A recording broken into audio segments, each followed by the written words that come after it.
ఏ ఇల్లైతే పూల పరిమళంతో ముగ్గుల అందంతో కళకళలాడుతుందో అక్కడే నా నివాసం.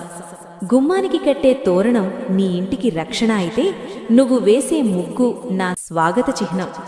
కలత చెందకు నాన్నా, నీ భక్తి ఉన్న ఈ మంగళకరమైన గుమ్మం దాటి నేనెక్కడికి వెళ్ళను. గుడి నుంచి తిరిగి వచ్చేటప్పుడు గంట కొట్టే వారి కోరికలు నెరవేరవట. అలాగే స్నానం చేసేటప్పుడు ఒక కాలిని మరొక కాలితో రుద్దటం వలన పేదరికం వస్తుందట.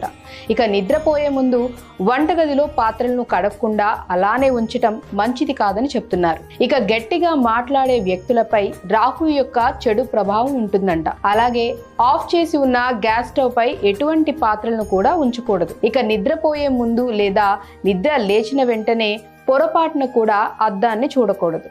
ఇక సాయంత్రం సమయంలో ఇంటి తలుపులు తెరిచి ఉంచాలి. అలాగే ఇంటి ఇల్లాలు మాటి మాటికి ఇల్లు ఊడవకూడదు. మహిళలు చాలా వరకు కూడా రాత్రి వేళల్లో విరపోసుకొని నిద్రపోతూ ఉంటారు. అలా చేయకుండా ముడి వేసుకొని నిద్రించాలి.